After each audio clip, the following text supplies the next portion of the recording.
આજની ધર્મકથા. પ્રણામ.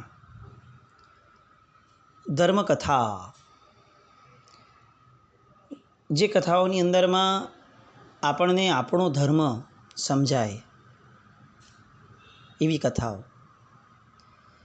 જે કથાઓની અંદરમાં ધર્મ શું છે એ સમજવાનો આત્મા પ્રયત્ન કરે તે કથાઓ, જે કથાઓની અંદરમાં અન્ય લોકોએ કઈ રીતે ધર્મને આચર્યો એનું આલંબન લઈ આપણા જીવનમાં હવે એ ધર્મને કઈ રીતે ગોઠવવો છે, કઈ રીતે માણવો છે, એવું આયોજન થઈ શકે એ ધર્મકથા. લગભગ 650 જેટલી કથાઓ એ આ જ આશયનું પ્રતિબિંબ રહ્યું. અત્યારે આપણે ગચ્છનાયકોના જીવનચરિત્રની અંદરમાં પૂજ્ય પ્રેમસુરીશ્વરજી મહારાજા, કર્મ સાહિત્યની અંદરમાં જેમનો જોટો ન જડી શકે છેલ્લા કેટલાક વર્ષોના ઇતિહાસમાં, એવા પૂજ્ય ગુરુ ભગવંતના જીવનચરિત્રના નંદનવનની અંદરમાં આપણે લોકો એક સરસ મજાની સફર કરી રહ્યા છીએ. ગઈકાલ સુધી આપણે સાહેબના ઘણા બધા ગુણો, એમાંના કેટલાક ગુણો, અને એમાંનો એક ગુણ એટલે શાસન રક્ષા માટેની સાહેબની ખુમારીનો ગુણ, એ ગુણને પણ જોયો. એક બાપને ઘણા બધા દીકરાઓ હોય ને તો બધા જ દીકરાઓ સરખા ન થાય. એના દરેક દીકરાઓની અંદરમાં કંઈક ને કંઈક બાપનો અંશ આવે. હવે એ અંશને જોઈને આપણને ખબર પડે કે બાપામાં કેટલા બધા ગુણો હશે કે એમના દીકરાઓની અંદરમાં આટલા બધા ગુણો પ્રગટ્યા. પૂજ્ય પ્રેમસુરીશ્વરજી મહારાજાના જીવનની અંદરમાં એટલા બધા પ્રભાવક શિષ્યો થયા, એટલા બધા શિષ્યોનું પ્રશિષ્યોનું ઘડતર થયું કે એ બધા શિષ્યોના જીવન જોતાં આપણને ખરેખર એવો વિચાર આવે કે આ બધાના જીવનમાં જો અંશ રૂપે આટલા ગુણોનો પ્રાદુર્ભાવ છે તો એના મૂળ રૂપે પૂજ્ય પ્રેમસુરી મહારાજ સાહેબમાં કેટલા ગુણો હશે.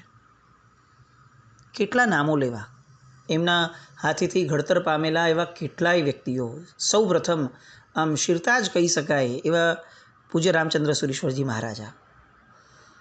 સાહેબની અંદરની જે તર્ક શક્તિ, સાહેબની અંદરમાં જે પ્રવચન શક્તિ, સાહેબની અંદરમાં જે વૈરાગ્યનો સ્ત્રોત એમના પ્રવચન દ્વારા લોકોને પ્રાપ્ત થતો, નિતાંત વાણી, આ બધા ગુણો એ પ્રેમસુરી મહારાજ સાહેબની એક જબરદસ્ત ભેટ, એમનો અંશ. પૂજ્ય ભુવન ભાનુસુરીશ્વરજી મહારાજા, છલકાતો વૈરાગ્ય. શિબિરની અંદરમાં પ્રવચનોના માધ્યમે કેટલાય યુવાનોની અંદરમાં સંસાર પ્રત્યેનો અનહદ અને અફાટ વૈરાગ્ય એ જે સાહેબ જન્માવી શક્યા એના મૂળમાં પૂજ્ય પ્રેમસુરીશ્વરજી મહારાજાના અંદરમાં ઉભરાતો વૈરાગ્યનો ઘૂઘવતો સાગર. પૂજ્ય ગુણરત્ન સુરીશ્વરજી મહારાજા, પૂજ્ય જગવલ્લભ સુરીશ્વરજી મહારાજા, પૂજ્ય ચંદ્રશેખર વિજયજી મહારાજ સાહેબ, પૂજ્ય હેમચંદ્ર સુરીશ્વરજી મહારાજા. કેટલા નામો! આપણને ખરેખર એવું થાય કે નામોની વણઝાર સાહેબ પાસે. જગતચંદ્ર સુરીશ્વરજી મહારાજા, કેટલાક એવા નામો છે કે જે નામો પ્રસિદ્ધ છે, બાકી અપ્રસિદ્ધ હોય એવા તો કેટલા બધા નામો. બાળમુનિ હતા એવા સમયે પૂજ્ય પુણ્યપાલ સુરીશ્વરજી મહારાજા, જે આજે ગચ્છનાયક પદે બિરાજમાન છે. અને કેટલા આવા જયઘોષ સુરીશ્વરજી મહારાજા કે જેઓ ગચ્છનાયક તરીકે એક અવિસ્મરણીય યોગદાન જૈન શાસનમાં આપીને ગયા. આજના ગચ્છનાયક પૂજ્ય રાજેન્દ્ર સુરીશ્વરજી મહારાજા, પૂજ્ય કુલચંદ્ર સુરીશ્વરજી મહારાજા, એમના અંતિમ શિષ્ય. કેટલા નામો! આ બધા નામોની અંદરમાં પૂજ્ય પ્રેમસુરી મહારાજ સાહેબના એક અલગ અલગ ગુણો જે રીતે ગોઠવાયા છે, એ ગુણોને જોતાં પ્રેમસુરી મહારાજ સાહેબની માત્ર કલ્પના જ આપણા જીવનમાં રહે. આવા પ્રેમસુરી મહારાજ સાહેબના જીવનના હજી કેટલાક પ્રસંગો કે જે પ્રસંગોને એક અંતિમ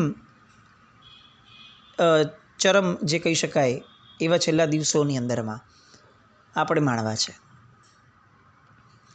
વિક્રમ સંવત 1976નું ચાતુર્માસ એક ઐતિહાસિક કાર્ય સાહેબના જીવનનું થયું કે જે કાર્યને બિરદાવવા માટે, એની બિરદાવલી ગાવવા માટે કદાચ આપણી જીવ ટૂંકી પડે અને આપણું આયુષ્ય ટૂંકવું પડે, એવું એક સરસ મજાનું કાર્ય પૂજ્યશ્રીના દ્વારા અને પૂજ્યશ્રીના શિષ્ય દ્વારા થયું. એક ખરેખર ઇતિહાસ સર્જનારું કાર્ય કહી શકાય એવું. વિક્રમ સંવત 1976 પૂજ્ય દાન વિજયજી મહારાજ સાહેબ અને પૂજ્ય ગણિવર્ય પ્રેમ વિજયજી મહારાજ સાહેબ ચાતુર્માસ વિદ્યાશાળામાં થયું. નવરાત્રિના દિવસો નજીક આવ્યા અને પ્રેમ વિજયજી ગણિવર્ય મહારાજ સાહેબને જાણ થઈ કે નવરાત્રિની અંદરમાં ભદ્રકાલી માતાના મંદિરની અંદર બોકડાનો વધ થાય છે, બલિ ચડાવાય છે. અને આ વાત સાંભળતા જ કરુણાથી પ્રચુર એવું સાહેબનું હૃદય દ્રવી ઉઠ્યું. એમને ખૂબ વેદના થઈ. કેટલાક અગ્રગણ્ય શ્રાવકો રાજનગરના એમને બોલાવ્યા, વાત કરી, પણ બધા જ મહાત્માઓનું એક જ કહેવું હતું કે સાહેબ આ વર્ષો જૂની પરંપરા છે અને બીજું સાહેબ વિખવાદો થશે જૈનો કરતાં, આ અહિંસાની માન્યતા કરતાં આપણે ધર્મના ભેદમાં અને ધર્મના ઝઘડાઓમાં આવી જશું ક્યાંક. અને સાહેબ સામો પક્ષ એટલો બધો જિદ્દી છે કે આપણે વર્ષો જૂની એમની પરંપરાને કાઢવા માટેના જે પણ પ્રયત્ન કરશું એનો પડઘો બહુ ભયંકર પડી શકે એમ છે. વાત કોઈની ખોટી ન હતી, પણ સામે પ્રેમસુરી મહારાજ સાહેબ એમના હૃદયની અંદરમાં કરુણા ઉભરાતી હતી. આપણી હાજરી હોતે છતે કોકને કેટલા બધા નિર્દોષ જીવોની હત્યા ધર્મના નામે થાય, કઈ રીતે ચાલે? આપણે કુમારપાળ મહારાજાના ચરિત્રની અંદરમાં પણ આ વસ્તુ જોઈ હતી કે જ્યારે કલિકાલ સર્વજ્ઞ ગુરુદેવ એમ કહે છે કે આ બલિ ન ચડવી જોઈએ, તો ત્યારે કુમારપાળ મહારાજાએ ત્યાં જઈને વિનવણી કરી, કેટલા પ્રયત્નો કર્યા. છેવટે જ્યારે ત્યાંના પૂજારી વગેરે ન માન્યા તો એમણે એમ કીધું કે મારી બલિ આપી દો, પણ હું આ જીવનો તો વધ નહીં થવા દઉં, કારણ કે મારા ગુરુને પણ એ માન્ય નથી અને મારા ભગવાનને પણ એ માન્ય નથી. અને એવા સમયે કુમારપાળ મહારાજા દેવી પાસે જઈ, દેવી પણ જાગ્રત થાય છે, કોપાયમાન થાય છે. એ બધા જ સમયે કુમારપાળ મહારાજા અચલ રહ્યા અને એવો નિશ્ચય ભાવ એમનો નિશ્ચલ હતો કે ક્યાંય પણ એમના મનની અંદરમાં એક નાનકડો પણ વિકલ્પ ન થયો. દેવી કોપાયમાન થયા, એમનો વધ કરવા માટેની પણ એમને જણાવ્યું, તૈયારી દેખાડી અને છેવટે કલિકાલ સર્વજ્ઞ અને જાગ્રત દેવદેવીઓ એ બધાના કારણે એ કેટલાક બહુ જ મહા અપરાધવાળા કાર્યથી એ સમયે બચ્યા, પણ કોઢ થયો અને કલિકાલ સર્વજ્ઞને એવું લાગ્યું કે આ તો પરમાત્માના શાસનની અવહેલના થશે અને એમણે એ મંત્ર જાપની સિદ્ધિઓ દ્વારા કુમારપાળ મહારાજાના આ રોગને પણ દૂર કરાવ્યો. મૂળમાં આ બધું જ થયું એના કરતાં વધારે મહત્ત્વનું એ હતું કે પેલો બલિ ચડવાનો જે આખો એક ક્રમ હતો એ ક્રમ ત્યારથી બંધ થયો. અને આ આદર્શ અહીંયા પૂજ્ય પ્રેમ વિજયજી મહારાજ સાહેબ ગણિવર્ય એમના મનમાં સ્ફૂર્યો. જાણે ધર્મકથાઓનું માધ્યમ કેમ આટલું મહત્ત્વનું છે, કારણ કે આ કથાઓ વાંચતાં વાંચતાં આપણા જીવનની અંદરમાં કંઈક ને કંઈક એવા શુરાતનો પ્રગટે છે કે જે આપણી માટે પણ અકલ્પનીય છે. અને ક્યારે, કયા સમયે, ક્યારે જાગૃત થશે, કયા સ્વરૂપે, કઈ રીતે એ કળવું એ કોઈ પણ વ્યક્તિ માટે અશક્ય છે. અહીંયા પૂજ્ય પ્રેમશ્રી મહારાજ સાહેબના હૃદયની અંદરમાં ભગવાન પ્રગટ્યા. પેલા બોકડાના જીવ માટેના તારણહાર બનવા માટેનું એક ઇતિહાસ સર્જવાનું કાર્ય એ એમના માનસપટની અંદરમાં હવે દ્રઢ થતું ગયું. શ્રાવકોએ ના પાડી, અસહાયતા દર્શાવી કે સાહેબ આ નથી શક્ય લાગતું. સાહેબે કીધું કશો વાંધો નહીં, તમે તમારી દૃષ્ટિએ કદાચ બરાબર હશો. પોતાના પ્રથમ શિષ્ય મુનિશ્રી રામ વિજયજી મહારાજ, એ સમયે મુનિપણામાં રામચંદ્રસુરી મહારાજ સાહેબ, એમને સાથે લીધા અને પહોંચી ગયા ભદ્રકાલી માતાના મંદિરમાં. સાધુઓ પધાર્યા છે, જૈન સાધુઓ. જે પણ ઔચિત્ય હતું એ ઔચિત્ય પૂજારી દ્વારા થયું, સરસ રીતે થયું. સાહેબને કંઈક યોગ્યતા પણ લાગી એટલે માંડીને સાહેબે વાત કરી અને પૂજારીને બહુ પ્રેમથી સમજાવતા કહ્યું કે જુઓ, ધર્મનું મૂળ તો દયા છે. મંદિર એ તો આત્માના ઉત્કર્ષનું સ્થાન છે. મંદિરને હિંસાથી કલંકિત કરીને એને અધોગતિનું સ્થાન કઈ રીતે બનાવાય? અને આ રીતે હજી કેટલીક વાતો, ધર્મની ખરી સમજણ જે છે એ એમણે પૂજારીને આપવાનું શરૂ કર્યું. સાહેબના કરુણાભીના વચનો અને એમાં મુનિ રામ વિજયજી મહારાજ સાહેબની તાર્કિક વાતો પૂજારીના મન પર અસર થઈ, પણ અંદરની પરિણતિઓ હજી એટલી શુદ્ધ નથી, એટલે એમણે લોભની આસક્તિ જાગી કે ચલો હું એકવાર તમે આટલો બધો આગ્રહ કરો છો તો હું બંધ કરી દઉં, પણ સામે મને શું મળશે? એટલે સાહેબે કહ્યું કે તને લાભ મળશે, કેટલાય જીવોની જીવ હત્યા અટકાવવાનો, જીવ દેવાનો પ્રચંડ લાભ તને મળશે. અને ત્યારે પૂજારી કહે છે કે એવું નહીં, મને 1,00,000 રૂપિયા રકમ આપો તો હું તમને આ વસ્તુમાં સમર્થન આપું. આ વાત વિક્રમ સંવત 1976, એક સદી થાય એ પૂર્વેની વાત. એ સમયના 1,00,000 રૂપિયાની માગણી, અને એ પણ કોની સામે? સાવ ખાખી પુરુષ. અને પ્રેમ વિજયજી મહારાજ સાહેબને, રામ વિજયજી મહારાજ સાહેબને એવું લાગ્યું કે આ માણસથી હવે કામ નહીં પતે આપણું, એટલે તરત નિર્ણય થયો કે લોક જાગૃતિ આણવી પડશે. અને એ પણ નાની મોટી નહીં ચાલે, પ્રચંડ લોક જાગૃતિ ઊભી કરવી પડશે. એક જુવાળ, એક વંટોળ ઊભો કરવો પડશે, કારણ કે હવે આ પૂજારી તો નડતરૂપ થશે જ, એની સાથે કેટલાક લોકોને ભડકાવીને ઊભા પણ કરશે. પરંતુ સામે જ્યારે એક અડીખમ લોખંડી વ્યક્તિત્વ હોય ત્યારે આવા નાના નાના પ્રશ્નો, શંકાઓ એ બધું અસ્થાને હોય છે, એનું કોઈ અસ્તિત્વ જ નથી હોતું. અને મુનિશ્રી રામ વિજયજી મહારાજ એમણે પોતાના પ્રવચનો દ્વારા લોક જુવાળ ઊભો કરવાનું શરૂ કર્યું. એવું કહેવાતું કે રામ વિજયજી મહારાજ સાહેબ જ્યારે પ્રવચન લે ત્યારે લોકો એટલી હદ સુધી મેસ્મરાઇઝ થઈ જતા કે આ પ્રવચનના જગત સિવાયનું કોઈ જગતનું અસ્તિત્વ જીવનમાં હતું એ પણ લોકો જાણે ભૂલી જતા.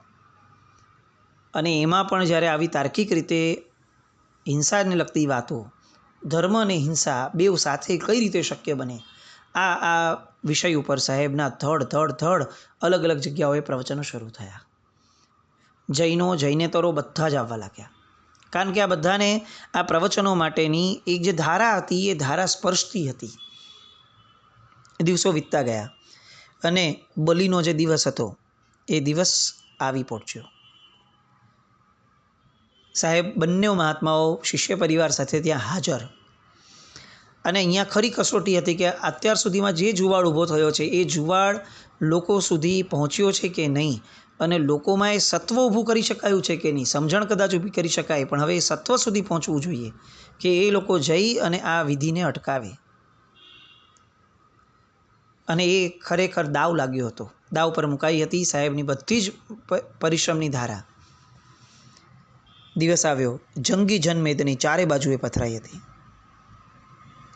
અને સાહેબના સંસ્કારો હવે કઈ રીતે પરિણમે છે એ કેટલા બધા લોકોને મનમાં પણ ઉત્સુકતા હતી. એક બાજુએથી બોકડાને શણગાર્યા પછીથી લઈ લેવામાં આવ્યો અને મંદિરની અંદર પ્રવેશ કરાવવામાં એને એક પછી એક આગળ ડગલું ભરાવતા હતા. જેવો બોકડાને જોયો, એ બોકડાનું જાણે આયુષ્ય બળવાન, એ બોકડાનું પુણ્ય જાણે જાગતું.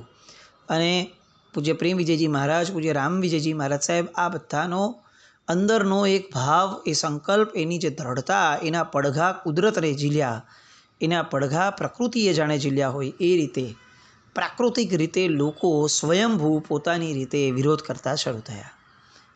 બોકડો એક એક ડગલું આગળ વધે છે અને લોકો વિરોધ કરે છે કે નહીં, આ બલિ નહીં ચડાવાય, તમે આ રીતે ધર્મના નામે હિંસાઓ નહીં કરી શકો. ત્યાં સામો પક્ષ ઊભો થયો. વર્ષો જૂની પરંપરા છે, તમે કઈ રીતે ના પાડી શકો? દેવી કોપાયમાન થશે તો કોણ જવાબદાર રહેશે? પણ લોકોને મનમાં જે તાર્કિક રીતે બેસાડવામાં આવ્યું હતું, એક એક પ્રશ્નોના જવાબ મળતા થયા. ધર્મની લોજિકલ ધર્મની આ જ ખરી ધન્યતા છે, આ જ ખરી એની સફળતા છે કે જ્યારે એક્ઝેક્ટ પ્રશ્ન આવીને ઊભો રહે ત્યારે ગમે તેવા અલગ અલગ એંગલથી પણ વિરોધ થાય તો પણ કન્વિન્સિંગ રીતે એ વિરોધને શમી દેવાની તાકાત એ તાર્કિક ધર્મની છે.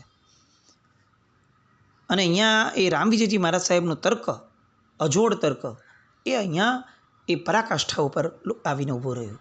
લોકો એક એક વિરોધનો જવાબ આપતા થયા કે આવા કયા દેવદેવી હોઈ શકે જે પોતાના સગા દીકરા કહી શકાય, માં છે, જગત જનની છે, એ જગત જનની કોઈ પોતાના સામાન્ય દીકરાનો પણ વધ ન કરે, તો આ તો આટલો મોટો જીવ છે, કઈ રીતે એની હત્યાથી તુષ્ટ થતા હશે. અને એક પછી એક જવાબો, પરંપરાનું શું, કંઈ ખોટું થયું તો શું. અને તરત પ્રજામાંથી, મેદનીમાંથી જવાબ આવ્યો કે ખોટું તો એમ પણ ઘણું બધું જીવનમાં થાય છે, તો શું એને ખોટાથી ડરીને બેસવાનું અને એની માટે કોઈક જીવની હત્યા કરવાની, નિર્દોષ જીવની.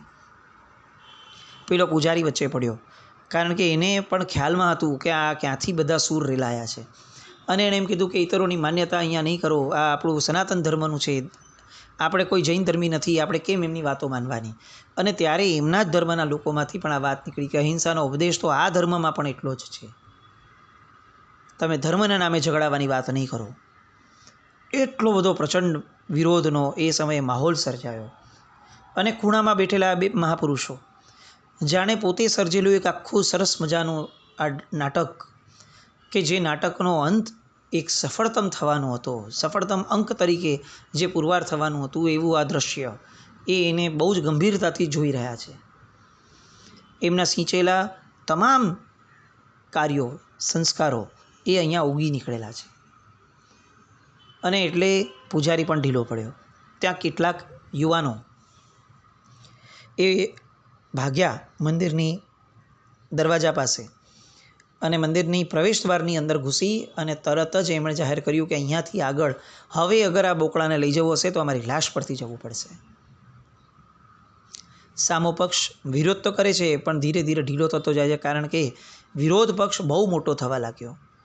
એવામાં કેટલાક બે જણા સીધા મંદિરમાં પહોંચ્યા અને એમણે તરત જ મંદિરની બહાર બોર્ડ લગાવીને, જે લખીને રેડી કરીને આવેલા હતા, એ બોર્ડ લગાડી દીધું કે બોકડાનો વધ નહીં થાય. મંદિરની બહાર લાગેલા બોર્ડે એ ત્યાં રહેલા તમામ લોકોની અંદરમાં જે એક આખો હિંસાનો ભાવ હતો એને ફક્ત મોળો પાડી દીધો, એમ નહીં, એને શાંત કરી દીધો. હવે આ લોકોને કોઈ પણ પ્રકારે રોકી શકાશે નહીં. બહુ મોટું રમખાણ થાય. અને આપણી પાસે પાછું કાનૂની રીતે પણ કોઈ જ પ્રકારનો બળ નથી, સપોર્ટ નથી કે આપણે આને કાયદાકીય રીતે પણ લડી શકશું. કારણ કે કેટલીક ધમકીઓ એવી પણ આવવા લાગી કે અમે કાયદાકીય રીતે કોર્ટમાં ચેલેન્જ કરશું, આ મંદિર સીલ થશે, આ પ્રક્રિયાઓ બધી બંધ થશે, પૂજારી જેલમાં થશે, સપોર્ટ આપનારા લોકો જેલમાં જશે. આ રીતે જાહેરમાં હિંસા કરવી એ કાયદાકીય રીતે પણ યોગ્ય નથી, ધાર્મિક રીતે પણ યોગ્ય નથી, સામાજિક રીતે પણ યોગ્ય નથી. અત્યારે આ ઊભા રહેલા નાના નાના બાળકોમાં શું સંસ્કાર પડશે? જે માએ પોતે જ માંસ ખાવાની ના પાડી છે, માંસ ભક્ષણને ભયંકર પાપ ગણાવ્યું છે, એ જ માં કઈ રીતે પોતાના બાળકોનું જ માંસ પોતાના બાળકોને ખાવા પ્રેરણા કરી શકે? આવા કેટલાક પ્રશ્નોનો કોઈ જ જવાબ ન મળતા સામે પક્ષે હાર સ્વીકારી અને એ ભદ્રકાલી માતાનું મંદિર, એ મંદિરની અંદરમાં એ પૂજારી દ્વારા પૂર્ણપણે જોરશોરથી જાહેરાત થઈ કે આજે નહીં, આજ પછીથી ક્યારે પણ આ ભદ્રકાલી માતાના મંદિરમાં કોઈ પણ પશુની બલિ નહીં ચડાવાય. બધે જ જય જયકાર થયો. પરમાત્માના શાસનની ખરી શાસન પ્રભાવના એ આ ગણાય. આપણે કરોડો રૂપિયા ખર્ચીએ અને કરોડો રૂપિયાના શણગાર એકાદ 2 દિવસ 3 દિવસ ચાલે, 5 દિવસ ચાલે, પણ આ વર્ષો જૂનો એક આખો બલિનો ક્રમ એ કાયમ માટે બંધ થયો. આનાથી મોટી શાસન પ્રભાવના શું હોઈ શકે? અને એ વધ માટે લાવેલા બોકડાની સાથે જ જીવદયા પ્રેમી જનમેદનીએ રાજનગરના શહેરના રાજમાર્ગો ઉપર શોભાયાત્રા કાઢી અહિંસા ધર્મનો જય જયકાર થયો. પૂજ્ય પ્રેમ વિજયજી ગણીવર્યના મહારાજ સાહેબના હૃદયમાં પ્રગટેલી કરુણા એ સર્વના હૃદયની અંદરમાં પ્રતિબિંબિત થઈ, સ્થાપિત થઈ. અને પેલો એક બોકડો નહીં, એવા કેટલાય બોકડાઓને કાયમ માટે અભયદાન મળી ગયું. પૂજ્ય પ્રેમ વિજય મહારાજ, પૂજ્ય રામસુરી મહારાજ, રામ વિજયજી મહારાજ, રામચંદ્ર સુરી મહારાજ સાહેબ આદિ ગુરુ ભગવંતોનો એ વખતનો જે ક્રમ, એ વખતનો એમનો જે જુસ્સો આપણે સાંભળીએ તો પણ રોમાંચ ખડા થઈ જાય કે શું પ્રસંગ હશે એ લોકોના ઘરમાં જઈ અન્ય ધર્મીઓના ઘરમાં ઘૂસી અને અન્ય ધર્મીઓની જે ખોટી પરંપરા ચાલી હતી એ પરંપરાનો વિરોધ કરવો એટલું નહીં, એ પરંપરા બંધ કરાવવા જેટલી સક્ષમતા આ ગુરુ ભગવંતોના સંકલ્પમાંથી, આ ગુરુ ભગવંતોને પ્રેરણામાંથી, આ ગુરુ ભગવંતોના પ્રવચનના અમૃતમાંથી એ જબરદસ્ત સત્વ લોકોએ ફોરવ્યું. પ્રેમસુરી મહારાજ સાહેબના ઉપકારોની છાયા ક્યાં નથી પહોંચી એ પ્રશ્ન છે. અનેક અનેક ક્ષેત્રો કે જ્યાં પ્રેમસુરી મહારાજ સાહેબ પોતાના જીવનના અંદરના નિચોડને આ જગતને આપવા માટે જ જાણે આવ્યા હોય એ રીતે પૂજ્યશ્રી પોતાનું જીવન જીવીને ગયા. હજી પણ આવા કેટલા બધા પ્રસંગો, પણ એમાંના કેટલાક ચુનિંદા પ્રસંગોને લઈ અને એક ધારાને એક સરસ મજાના છેડા ઉપર આપણે લઈ જવો છે. બટ એઝ આઈ સેડ, ધર્મકથાઓ એ ફક્ત શ્રવણ માટે નથી. આવા ધર્મનાયકો એમણે જે કર્યું એ આપણા જીવનની અંદરમાં કઈ રીતે ગોઠવી શકાય એ પ્લાનિંગ માટે છે. આપણે પણ પ્લાન કરીએ. આપણા જીવનમાં આવી કેટલી બધી બલી ચડતી હશે. સાવ નાના લેવલથી વિચારીએ તો આપણે બટર ખાઈએ, ચીઝ ખાઈએ ત્યારે શું થતું હશે. કેટલાય અપ્રત્યક્ષ જીવોનો કચ્ચર ઘાણ બોલાઈ જતો હશે. આપણે અનંતકાયનું ભક્ષણ કરી દઈએ, કેટલાય જીવોનો વધ થઈ જતો હશે. જો એક માં એ પોતાના તમામ જીવોની રક્ષણહાર છે, તો એક જૈન એ આ સૃષ્ટિના 6 કાયના જીવોનો રક્ષણહાર કેમ ન હોય. આપણા જીવનની આવી ઘણી બધી બલીઓ જે કારણ વગરની છે, ફક્ત આપણા શોખના કારણે અથવા લોકોની સાથેના વ્યવહારના કારણે છે. એ બધી બલીઓનો પણ અંત આણવા માટે આપણી અંદરમાં એક પ્રેમસુરી મહારાજ સાહેબ જાગે એવી શુભ મંગલ કામના. જીનાજ્ઞાવૃત્ત કંઈ પણ બોલાય તો મિચ્છામિ દુક્કડમ. જૈનમ જયતિ શાસન.